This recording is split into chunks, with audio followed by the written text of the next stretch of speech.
We spend a lot of time talking about high-performance side-by-sides these days.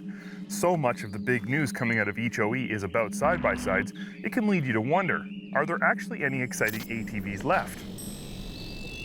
Of course there is, and it's quite possible the most exciting of them all is Polaris's Scrambler 1000.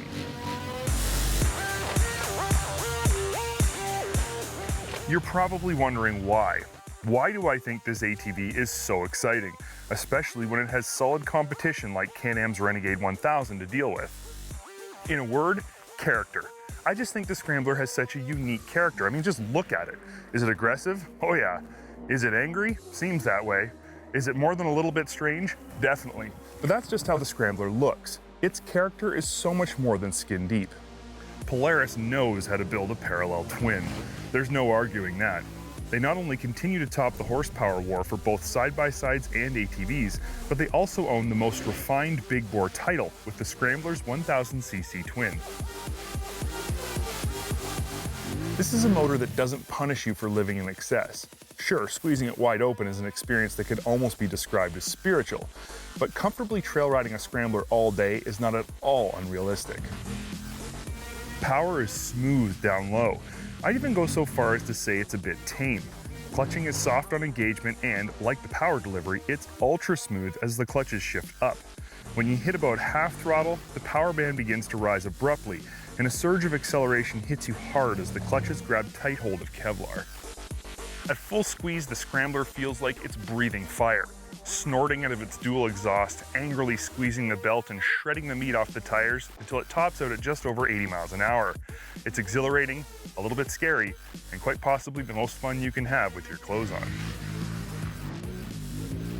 The only downside to the Scrambler's power plant is an entirely superficial one. It just doesn't sound as cool as a big bore V-twin. Sure, the parallel twin has a nice deep cadence to it, but it's hard to argue a great big V-twin thumping away doesn't sound better. More like a European sports car than an American muscle car, the Scrambler 1000 has an equally impressive chassis and suspension package as it does a motor, which is good, because you're going to find yourself navigating terrain at speeds you never thought possible. The chassis is based on the Sportsman architecture. Again, this is good because it's largely recognized as the best riding and handling ATV chassis in the industry. EPS power steering is speed sensitive and tuned perfectly. Overall suspension geometry offers predictable handling with almost no negative feedback to the driver and a ride smooth enough for a luxury ATV, but tunable for anything you can throw at it. A full set of fully adjustable Fox Podium X piggyback shocks are the best units we've ever seen spec'd on a stock ATV. They can be set up soft enough for trail riding or more than stiff enough for big jumps or typical racing conditions.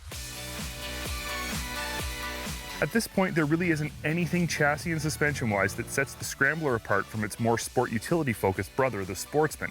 Aside from calibration, they are essentially the same under the plastic. It's the ergonomics and rider positioning that really start to set the two apart. The Scrambler has no front and only a very small rear rack. Its fenders are chopped way back and offer significantly less mud protection than the Sportsman. The riding position itself is more aggressive thanks to a different seat and fender design that's purpose-built for aggressive riding and getting your cheeks off the seat in the corners. The first Scramblers we tested suffered from one glaring ergonomic issue, or more accurately, the driver suffered because of it. The seat wasn't padded far enough back, and if the driver was really hanging out in the bumps and had their weight way back on the seat, their rear end would contact the rear rack. Hard.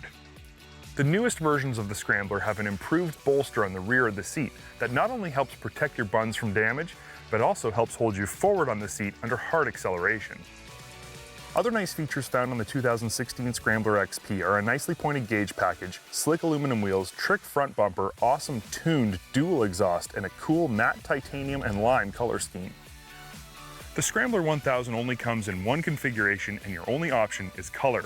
Luckily, it comes spec'd with all the right stuff, so nothing else is really necessary. Its performance, ride, and handling are definitely the most important and impressive of its attributes, but I have to say, its unique character in both looks and feel are what sets it apart from the rest. If you've enjoyed watching this Dirt Trax TV segment, we encourage you to subscribe to our YouTube channel so you'll never miss another update.